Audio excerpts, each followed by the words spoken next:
요한복음 15장은 예수님이 잡히시기 전날 밤에 제자들에게 말씀하신 그런 이야기를 마태, 마가, 누가는 이렇게까지 최후의 만찬과 제자들의 발을 씻겨주시면서 이렇게까지 자세하게 기록해 놓지 못했는데, 요한은 13장부터 17장까지 한 4장 5장에 걸쳐서 이렇게 예수님께서 돌아가시기 전에 사실상 유언이죠.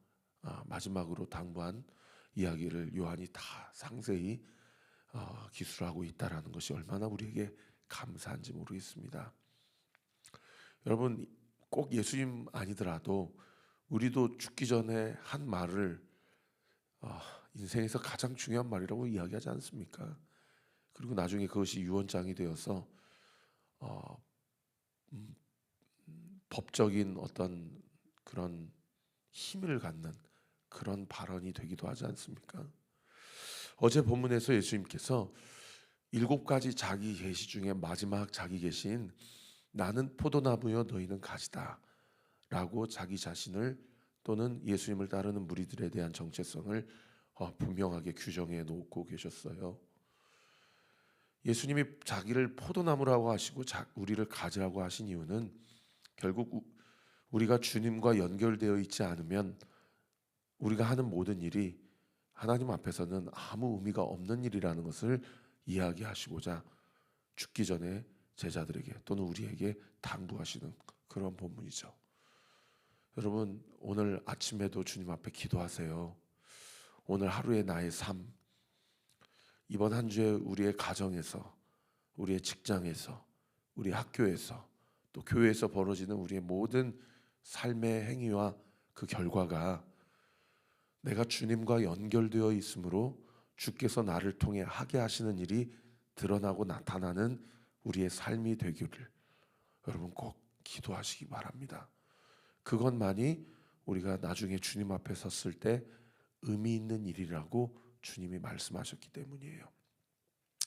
그러므로 반대로 주와 상관없는 삶을 살아가는 사람들의 이 땅에서의 잘됨을 부러워하지 마세요. 그것은 주 앞에서 의미가 없는 일이라는 것을 주님이 분명히 말씀하고 계셨습니다. 그러면서 제자들에게 뭐라고 당부하십니까? 같은 표현이 14장 15장에 계속해서 나오는데, 너희가 내 안에 내가 너희 안에 거하면 무엇이든지 원하는 대로 구하라. 그래야면 그 기도는 응답된다. 그런 표현들, 너희가 내 안에, 내가 너희 안에, 내가 아버지 안에, 아버지가 내 안에, 이런 표현들을 계속 하신 것이죠. 그래서 어제 저는 주일날 설교 때 뭐라고 설교했습니까? 네 안에 내가 있다라는 것은 십수년 전에 유명한 드라마에서 여자에게 프로포즈 하려고 이야기한 것이 아니고 우리가 그리스도와 하나 되는 것. 그래서 나의 삶의 모든 삶이 하나님께, 그리스도께 연결되어 있어서 주께서 나의 삶을 통해 하게 하시는 그 일. 그 일이 뭐예요? 서로 사랑하라. 할렐루야. 서로 사랑하는 일을 우리가 우리의 삶 가운데서 이루어내면 우리는 613가지 율법을 다 이루는 것이다. 주님이 그렇게 말씀하셨죠. 그런데 우리가 사랑하는 일을 해보려고 하면 사랑이 잘 됩니까? 자신의 가족, 부부, 자녀들까지도 내가 내 힘으로 사랑하려고 그러니까 너무 스트레스를 받아요. 그러면서 우리는 무엇에 절망해요? 주께서 말씀하신, 주께서 당부하신 그 사랑하라는 명령을 내 힘으로는 한 끝자락이라도 이루어낼 수 없는 사랑 없는 존재라는 것을 자각하게 될 때 우리는 절망하고 좌절할 수밖에 없죠. 여러분, 그런데 그때 그것이 하나님이 우리에게 깨닫게 하시는 은혜라는 겁니다. 우리의 힘으로는 사랑할 수 없지만 우리가 그리스도 안에 온전히 거하게 될 때 우리는 그리스도께서 우리에게 당부하시는 사랑의 명령을 온전히 이뤄낼 수 있다라는 거예요. 그래서 예수님이 어제 본문에 뭐라고 얘기하셨어요? 내가 너희를 사랑한 것 같이 너희도 서로 사랑하라. 너희 힘으로, 너희의 의지로, 너희의 어떤 원함으로 사랑하는 사랑이 아니라 너희가 내 안에 거함으로, 그리고 내가 너희 안에 거함으로 내가 너희를 사랑한 것 같이 너희도 서로 사랑하라 라고 당부하셨다는 겁니다. 물론 이 말씀을 하실 때 제자들은 이 말이 무슨 얘기인지 온전히 다 이해할 수 없었죠. 그러나 나중에 예수님이 3일 만에 부활하시고 40일 동안 그들과 함께 하셨고, 또 그분이 승천하시고 약속대로 보혜사 성령 하나님을 보내주심으로 사도행전 1, 2장에 성령 강림이 임하여서 초대교회 안에 제자들 안에서 또 초대 교인들 안에서 성령으로 사랑하는 일이 어떻게 구현되는지를 분명하게 드러내셨고 또 경험하게 하셨다는 겁니다. 저는 우리 온리교회가 이 지역에서 또 이 시대를 품고 사랑이 필요한 사람들에게 사랑을 마음껏 공급해주는 우리 사랑하는 성도들의 삶, 우리의 가정, 또 이 교회 되기를 우리 구주 예수 그리스도 이름으로 축원합니다. 왜 이렇게 제가 말씀을 장황하게 설교하기 전에 이렇게 주의를 해드리냐면, 오늘 본문에서 사랑의 대척점에 있는 단어인 미움이라는 단어가 얼마나 많이 등장하는지 몰라요. 여러분, 오늘 본문 18절에 보세요. 세상이 너희를 미워하면 너희보다 먼저 나를 미워한 줄 알라. 그리고 19절에도 보세요. 너희가 세상에 속하였으면 세상이 자기의 것을 사랑할 것이지만 너희는 세상에 속한 자가 아니요 도리어 내가 너희를 세상에서 택하였기 때문에 세상이 너희를 미워하느니라. 그리고 23절에도 보세요. 나를 미워하는 자는 또 내 아버지를 미워하느니라. 그리고 24절에도 보세요. 내가 아무도 못한 일을 그들 중에 하지 아니하였더라면 그들에게 죄가 없었으려니와 지금은 그들이 나와 내 아버지를 보았고 또 미워하였도다. 또 25절에도 보세요. 그러나 이는 그들의 율법에 기록된 바 그들이 이유 없이 나를 미워하였다 한 말을 응하게 하려 함이라. 오늘 이 짧은 본문에서만 미움이라는 단어가 7번이나 등장을 해요. 여러분, 신앙생활 오래 하신 분들은 7자라는 숫자가 유대 문학에서 어떤 것을 의미하는지 아실 것입니다. 그냥 미워하고 나 저 사람이랑 저 무리랑 함께하고 싶지 않아가 아니고요, 온전히 미워하고 정죄한 겁니다. 이 7이 완전 수잖아요. 그러니까 그냥 감정적 미움이 아니고 박해하고 핍박하고 죽이려고 하고 완전히 매장시키고자 하는 미움이에요. 여러분, 왜 예수님이 잡히시기 전에 제자들에게 이 사랑이라는 감정을 이렇게 말씀을 해주시고 또 이 미움이라는 감정을 또 이야기해 주셨을까요? 신앙생활하고 교회 다니면서 세상에게 미움받는 일을 당연히 여기라고 예수님이 우리에게 강조하고 있는 본문입니다. 어제도 한두 분 성도님이랑 이야기하다가 청년인데 저한테 그 얘기 하시는 거예요. 목사님, 직장에서 동료들이 저보고 호구래요. 너 왜 그러고 사냐는 거예요. 그래가지고 세상에 자기를 아낀다고 하는 선배가 자기를 불러가지고 너 이거 호구야. 너 그러니까 만만하니까 이렇게 사람들이 너를 이렇게 대하는 거야. 너 이렇게 살지 마. 그래가지고 자기가 너무 힘들다는 거예요. 그러더니 한 성도님은 저한테, 목사님, 직장 생활하면서 크리스찬이라는 것을 커밍아웃 하는 것이 얼마나 힘든지 아세요?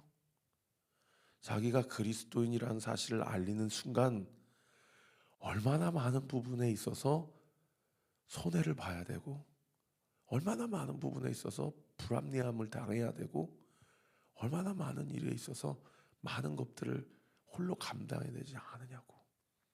그분들이 직장생활 청년이지만 1년은 한 거 아니거든요. 제가 아는 것만 해도 벌써 20년 가까이 직장생활했는데 그런 얘기를 해요. 그러니까 같이 직장생활하면서도 딱 보면은 저 사람 신앙생활 하는 사람인 것 같은데, 믿음생활 하시는 분인 것 같은데 자기가 교회 다니는 것을 커밍아웃 하지 않는다는 겁니다. 그러면서 저한테 하시는 얘기가, 목사님 왜 불교 다니는 사람들한테는 너 불자잖아, 그렇게 박해하지 않을까요?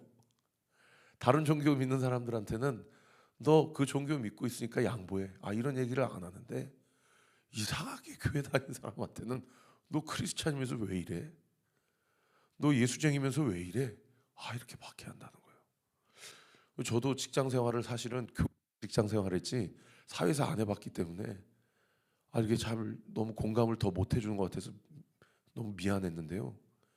생각해 보니까 매주마다 전도 나갈 때 다른 종교는 전도도 안 하지만은 이상하게 교회에서 나가서 전도한다 그러면 그렇게 눈으로 째려보고 또 인격적인 모독의 이야기를 할 때가 한두 번, 모독의 이야기를 들을 때가 한두 번이 아니더라고요.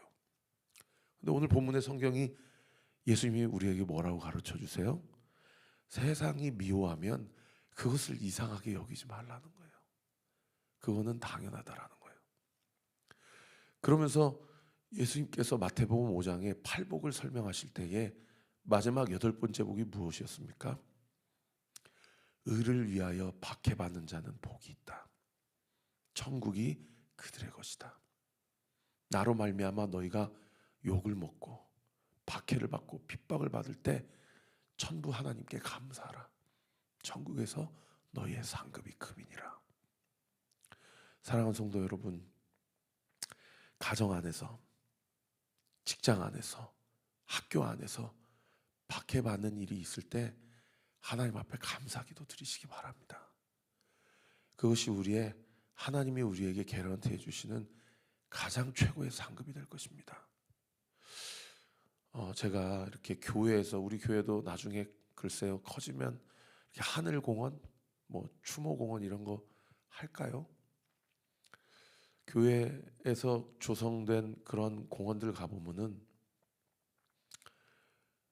가장 부러울 때가 언제냐면요, 순교자 묘지를 따로 이렇게 구별하여서 묘지 관리를 하는 걸 볼 때 얼마나 부러운지 몰라요. 와, 저분은 천국에 얼마나 큰 상급이 있을까?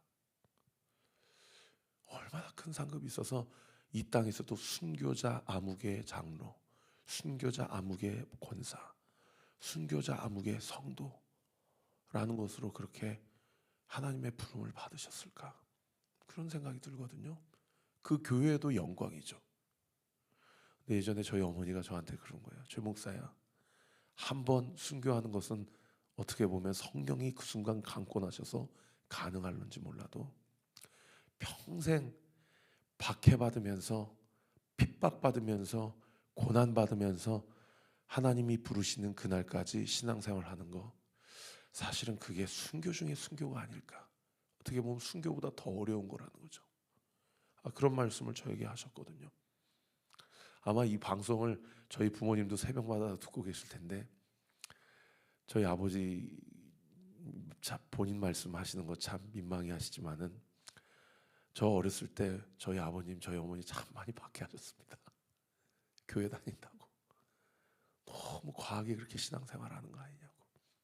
근데 지금은요, 누구보다도 저희 어머니 목회를 도와주시는 어머니 교회 장로님이 되셔가지고 얼마나 많이 헌신하시고, 아내지만 목회자로서, 담임 목사로서 그렇게 섬기시는지 몰라요.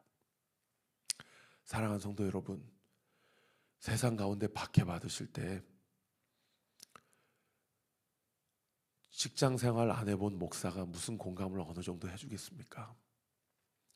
그런데 하나님은 우리의 모든 질고와 고난과 억울함과 그런 모든 핍박을 십자가에서 다 홀로 감당하셨기 때문에요, 우리의 마음과 우리의 진정성을 누구보다도 공감해 주시고, 또 우리를 위해서 친히 간구하시고 말할 수 없는 탄식으로 기도하시며 중보하시는 우리 주님임을 믿으시기를 우리 구주 예수 그리스도 이름으로 축원합니다.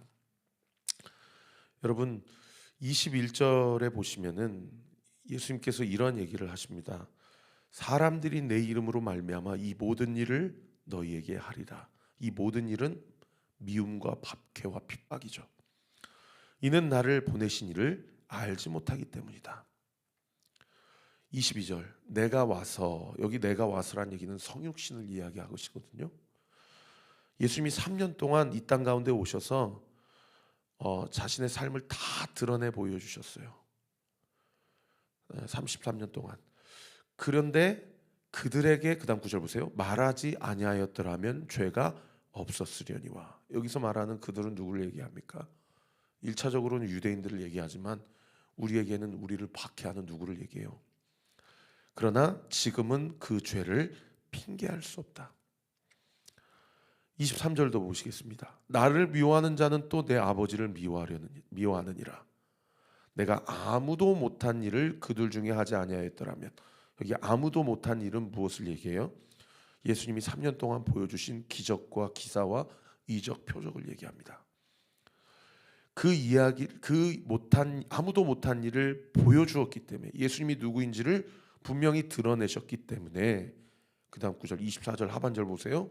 그들에게 죄가 없었더라면 그들에게 죄가 없었으려니와 지금은 그들이 나와 내 아버지를 보았고 또 미워하였다. 그러니까 무슨 얘기예요? 다 보여주었는데 믿지 않았기 때문에 그들에게 죄 없다함을 하나님이 인정하지 않으실 것이라는 것입니다.